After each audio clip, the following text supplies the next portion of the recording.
what's important in life is to think, to me, of three things: where you started, where you are, and where you're going to be. And we are now joined on the Voices for Victory podcast by Rannen Roberson.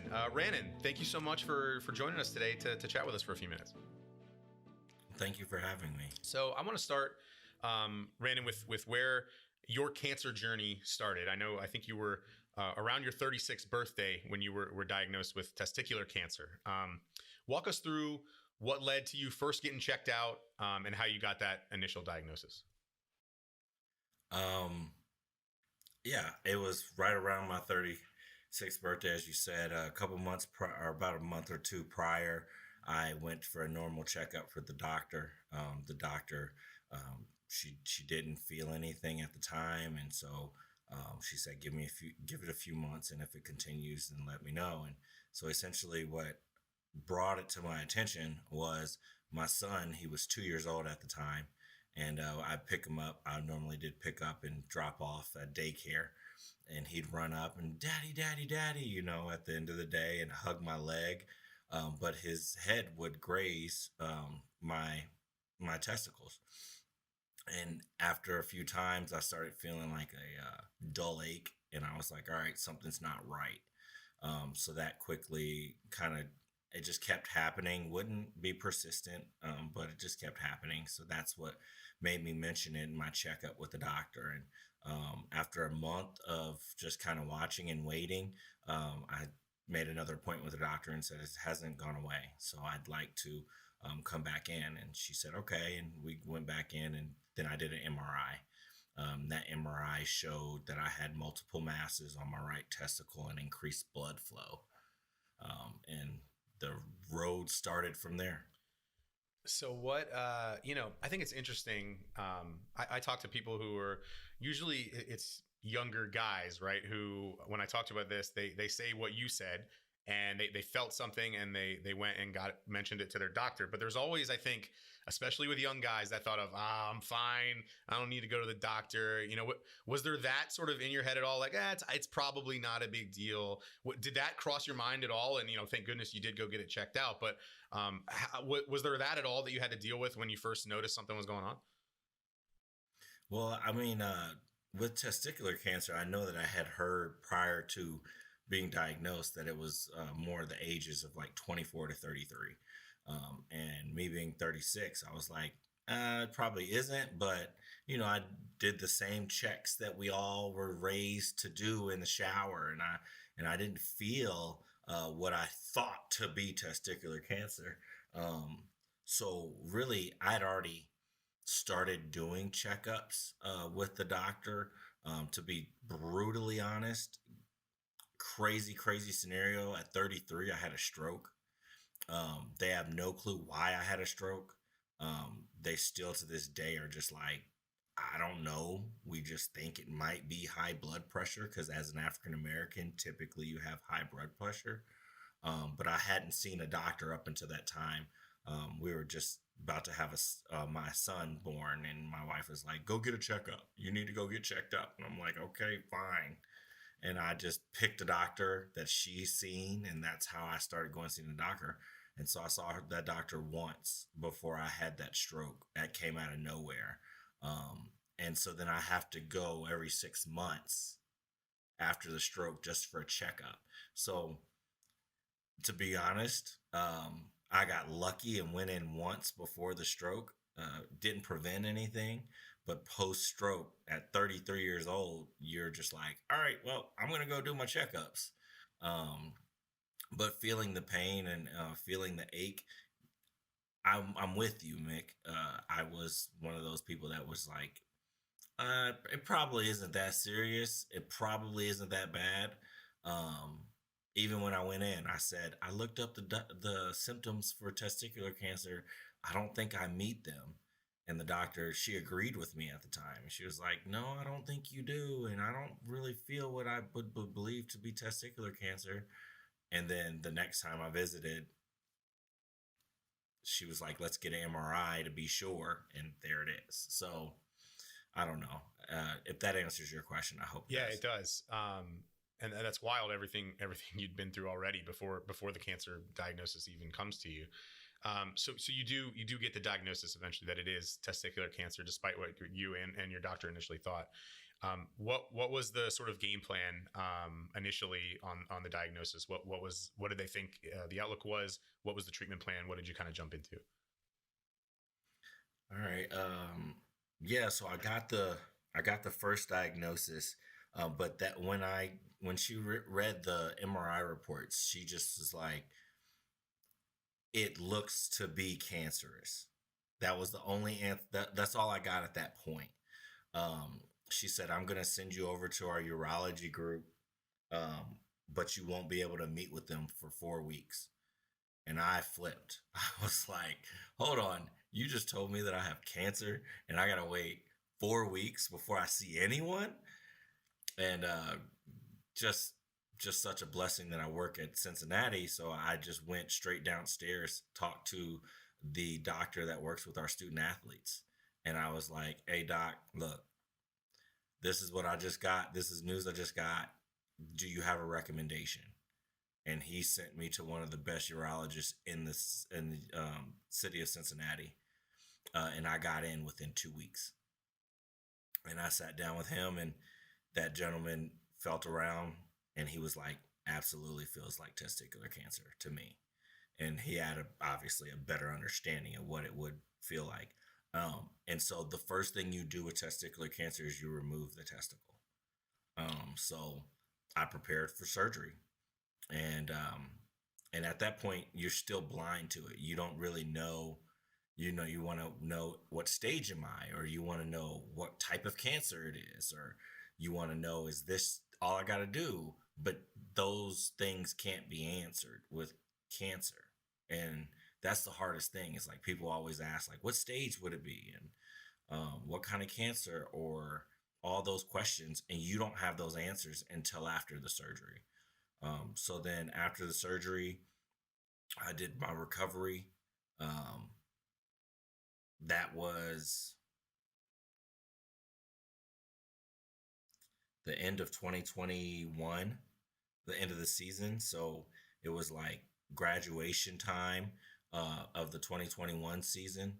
And I was working with with football team here at University of Cincinnati.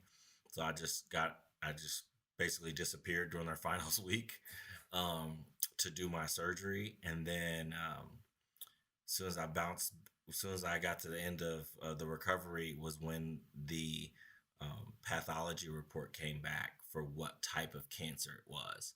Um, so just to give you a full understanding of testicular cancer, African Americans typically don't have testicular cancer. Typically, obviously, the age range I mentioned to you, 24 to 33. And then typically it's seminomas, which are less aggressive, like stay in the testicle, do surgery, and you're done. Well, mine was 70% seminoma, 30% embryonal carcinoma. And this is the aggressive cancer. So that 30%, my urologist stated, his response was, this changes things, which just makes your heart drop. And I'm like, okay, so now what? He sends me to an oncologist, and that oncologist is my oncologist here in Cincinnati. And he said, look, we can either watch and wait and see if it spreads, or we can do chemo. And then when you get that first line of chemo, you don't really know what to think. You hear the horror stories, and you don't know how to process it. So me and my wife were given the weekend to debate if we wanted to do chemo, and they were like, "Yeah." We said, "I'm an athlete in college, and I'm not the type of person that can just watch and wait. I gotta attack this."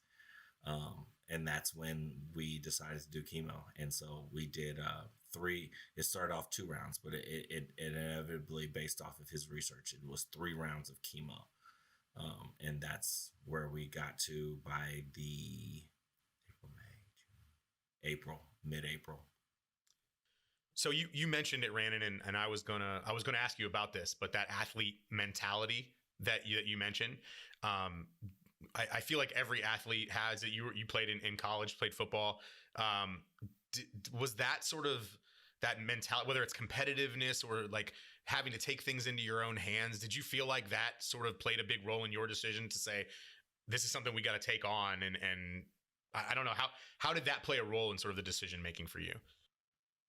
Yeah, absolutely. I mean, I, when you have at the time, 2 year old and a 1 year old in your house, um, I was raised with an athletic family. Actually, my father played at Northwestern, um, football and basketball. My uncle played at Illinois, football and basketball. My cousin played at Michigan State, basketball.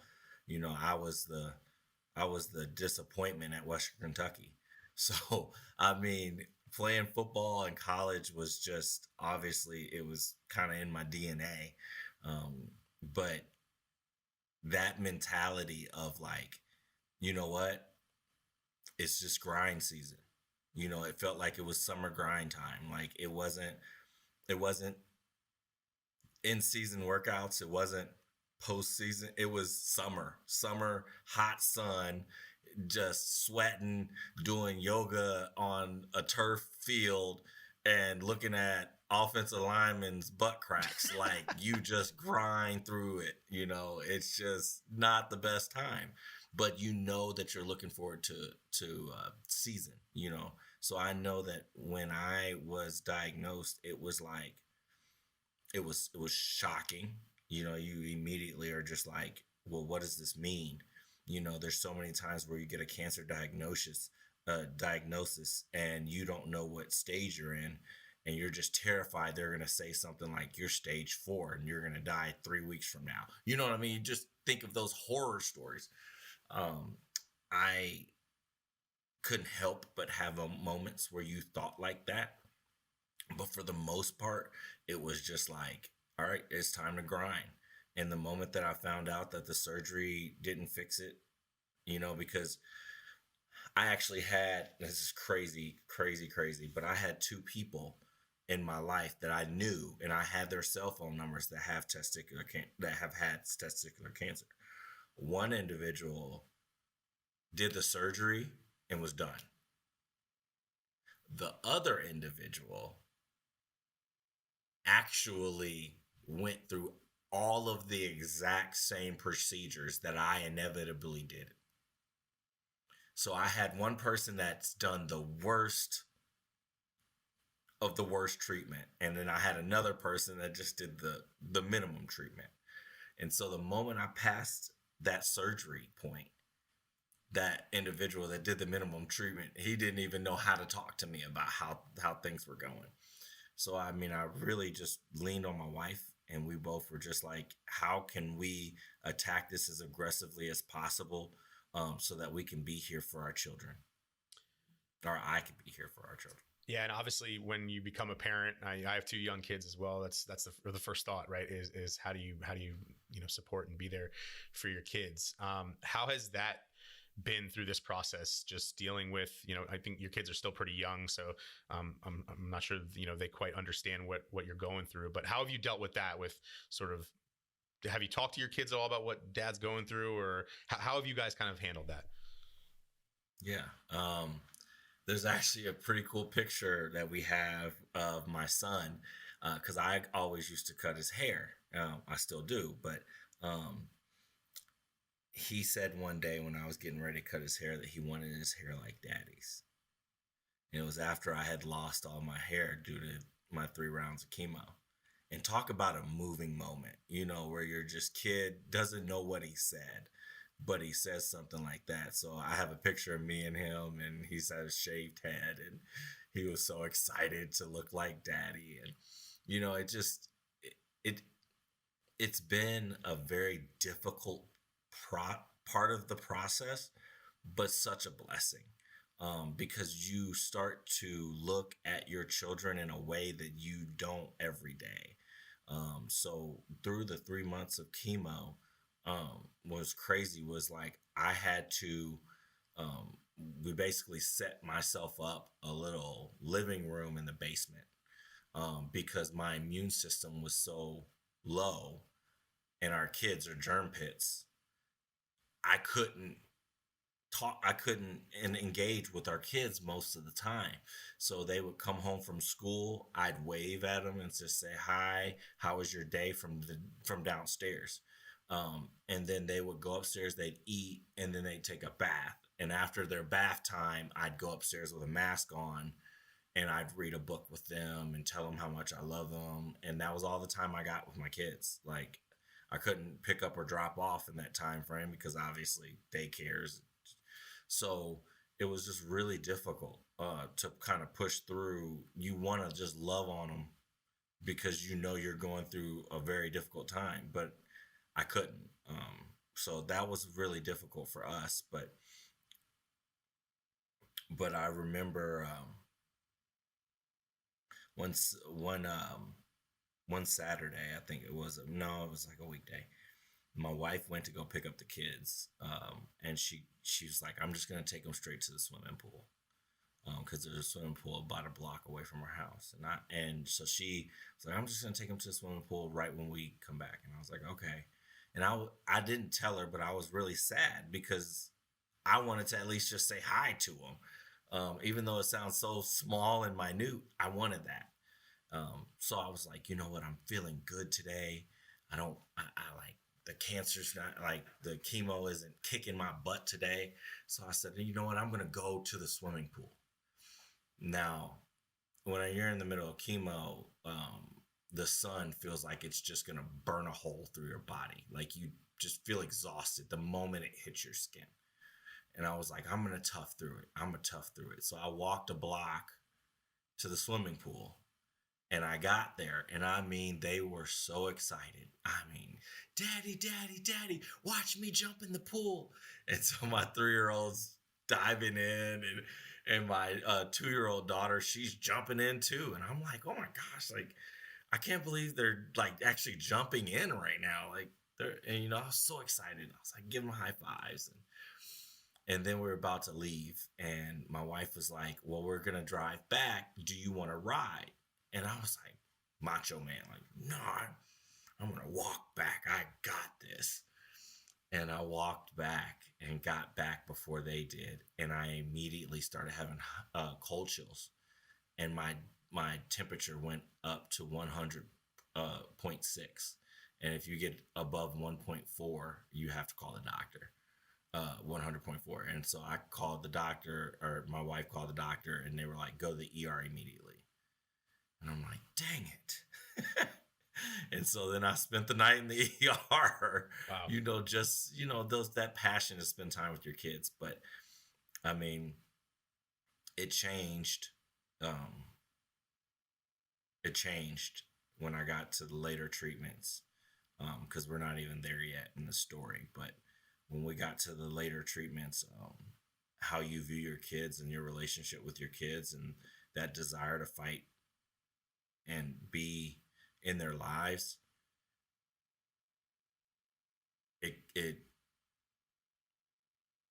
it's crushing. And you mentioned there's more to the story. You and I had talked a couple months back. You were getting set for another round of treatment. Walk us through sort of where you'd been and then where you're at now. Yeah. So after my 3 months of chemo, they were like, your numbers look good. You're good to go back to work.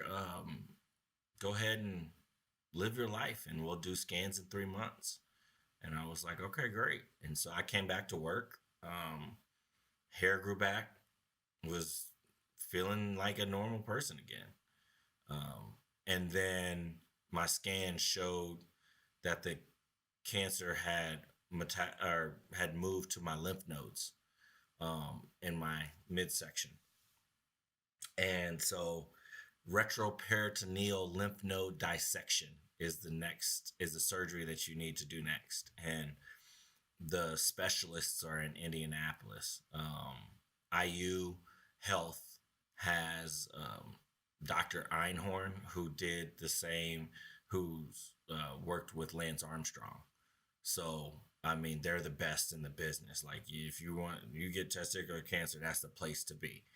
And so I went over there to see them, and I had to do surgery pretty quickly in November of 2021.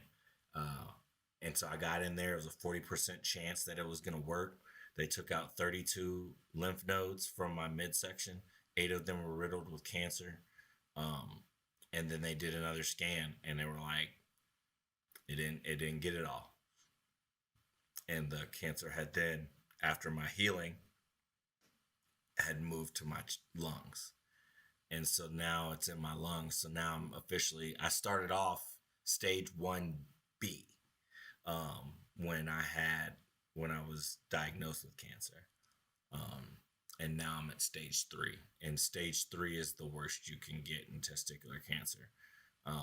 And so then January, I started, based on the recommendations of my new oncologist at IU Health. He said, all right, high dose chemo and stem cell transplant, which is brutal to say the least.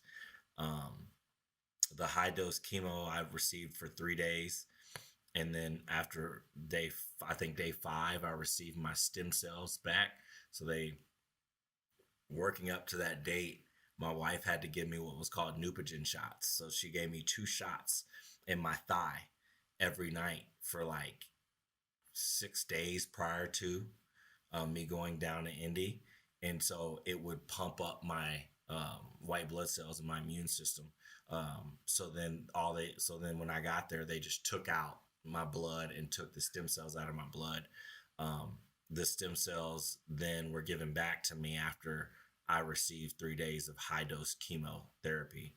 And I had to stay in the hospital as my immune system dropped to like 0.2, 0.3. Basically, you have no immune system. And then I had to wait as my stem cells would rebuild a new immune system. And then I could leave. So that was 2.5 weeks in the hospital.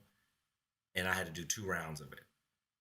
So after the first round was rough. It was pretty brutal, physically and emotionally.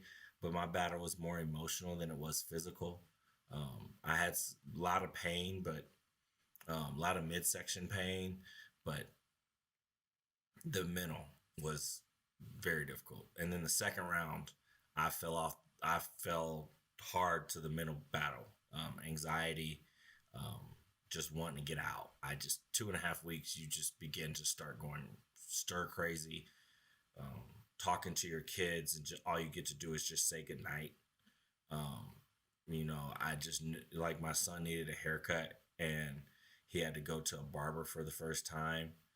And I felt like I was failing as a father. It sounds so minuscule, but you just feel like that's my job to take care of him, and my in-laws were great. Take him to the zoo, and now you see pictures and you start to get mad about the pictures because you're just like, why wasn't I want to be there? Even though they're loving on your kid and you appreciate it, you see pictures and it almost makes you just angry. And I remember one day, one evening, I was saying goodnight to the kid. Me and my wife. My wife was with me the whole time. She's been a rock star through all of this. And my wife, she called. The kids called, and we get them on FaceTime. And that night, I was having a rough night, like physically, where I was having real bad hot, cold flashes. So I had an ice pack on my forehead, an ice pack on my neck, or on my shoulders, and then I was having like neck cramps, so I had like a padding on my neck, and then they had just given me my like morphine, and so I had to wear like a nose piece, oxygen piece over my ears. So I looked like I've been through it. And it was time to FaceTime the kids, and I didn't want them to see me like that. I didn't want my kids to see me just falling apart. I'm daddy. I'm not supposed to be weak. You live in that image, even though that's not the case. But yeah, I couldn't look at them. I told my wife in tears. I was like, I'm sorry, but I can't. I was like, I can't. And just tell them I love them. And that was so hard for me to do. But that was one day at a time. I started making videos because the doctor gave me a year and a half to live if I didn't do that high dose chemo. He said a year or less to live, and so I did the high dose chemo. But you start to question whether or not you're going to survive because the high dose chemo and stem cell transplant is the last treatment. If it doesn't take, then it's just, if it goes to my brain, then I do brain surgery. If it goes to my lungs, then I do lung surgery. That's all we got. You just fight it as ever, however, with whatever we can do. So I did what I needed to do. And so now I'm recovering from that high dose chemo. I started chemo pills today, actually, or last night was the first one. I'll be taking chemo pills for 3 months. These chemo pills are just to prevent relapse. So my scans were clear about 3 weeks ago, or actually a month ago. I found out I got clear scans. And then 3 weeks ago, I got clear blood work. So right now, they don't say cancer free and they don't say in remission until you're about a year post. We're just trying to get back to normal. So now I'm hearing aids because the chemo blasted my hearing aids, or my hearing, really badly. Dental work, chemo just tore my teeth to shreds. But you know what? New normal is what it is called. So, well, it's quite something you've been through, Rannen, and just hearing you talk about your kids, just, I think the strength that you get from thinking about them, I'm sure just from talking to you, I can tell has gotten you this far, and we'll be thinking about you as you continue, hopefully good scans as you move forward. I do want to ask you too, though, because I know you were eager, you wanted to share your story, and said if you could maybe help somebody else too, as they're going through something like this. What sort of, I don't know if advice is the right word, but what would you say to someone who's maybe starting a cancer journey, like, they've just been diagnosed and are looking down the road of something similar to what you've had to go through the past couple of years? What would be some things that maybe helped you get through it that you would advise them to look into? I think the best answer to that is take it. And it sounds so simple, but it's take it one step at a time.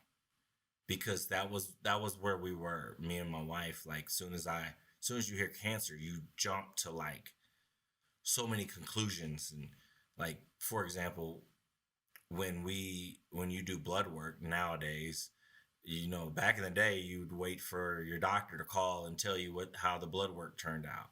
Nowadays, it hits your phone like 30 minutes after you gave the blood, and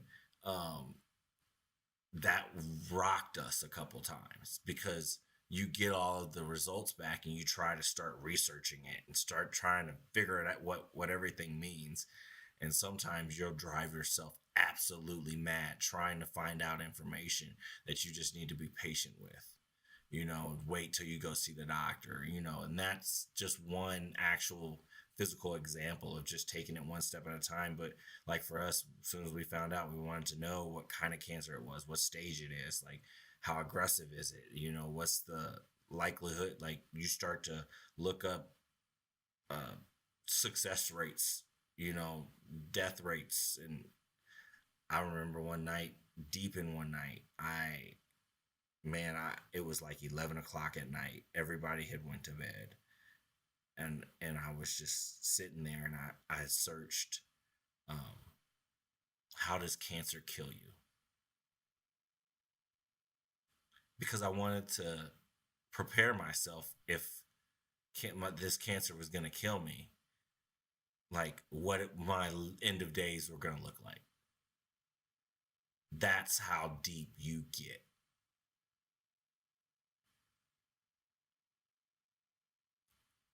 And if I would have took it one step at a time, I didn't even get my results back from my scans yet. So if I would have got the scans and saw all clear, I never would have searched that. So just taking it one step at a time, leaning on people around you. If you know someone that's going through it, that was so good because I had a buddy that did all of the exact same treatments. So, I mean, he was in the same facility. He went to IU to do his high dose chemo as well. So I could call him all the way throughout the process. And finally, last but not least, I would be remiss not to mention the counselor that I have. I'm seeing a counselor that works with cancer patients, and just being able to walk in and say, look, this is what I'm struggling with. And for her to say, I've had tons of clients that deal with that exact same thing. It made me not feel crazy. And it made it a little bit easier to process my information. Yeah, and you mentioned it several times, Rannen, while we've been talking, but the mental side of it, right? You, I think everyone knows and has heard about the physical, what comes with the cancer treatments, and you talked about some of that stuff too. You had to deal with, but the mental side of it, I don't know if it gets talked about as much. And from talking to you, that was the big hurdle for you, right? Was dealing with a lot of that anxiety and the mental side of it. But I think it's great advice to make sure people are taking care of that part of it too, if they're going through something like that. Brandon, last thing for you, and just before we get you out of here, is just, I know as organizations like the V Foundation work to try to continue funding more research, gives us new treatments, gives us new ideas and new ways to attack different cancers. I wonder for you just how important it is for you to encourage people to continue to support cancer research as it opens up more doors for people who are going through cancer. I said this before to you guys when I was speaking with you guys through email. I thought cancer research was just to find a cure. I didn't know how intricate cancer was, how many fingers it had, where the type of cancer drugs, that there wasn't just one chemo. There's multiple different types of chemo. They're administered at different. It feels like I feel dumb for not knowing it after the fact, but you just don't really think that much about it when cancer doesn't affect you. I've never been directly affected by cancer until I got it, which is crazy because I've never had an aunt, I've never had an uncle. It just cancer didn't mess with me until me. And now when I hear like cancer research, I'm like all for it, because one of the big things that I've heard in my process was, for example, when I was going to do the first 3 rounds of chemo, I was told that it was only 2 rounds, but based off of the research my oncologist did, and speaking to his fellow colleagues, he came back and said, it's best recommended that you do 3 rounds. If there was no research done, there's nowhere for him to look and find that information. Fast forward, I'm doing high dose chemo at IU, with the best in the business. There would not be best in the business if it wasn't for all the research that they do. And the reason that I'm taking these chemo pills, and these chemo pills that I'm taking, they gave these chemo pills to testicular cancer patients decades ago, but the dosage was higher and their bodies weren't handling it well. So they were like, you know what? Let's just take this off the table. We'll revisit it maybe another day.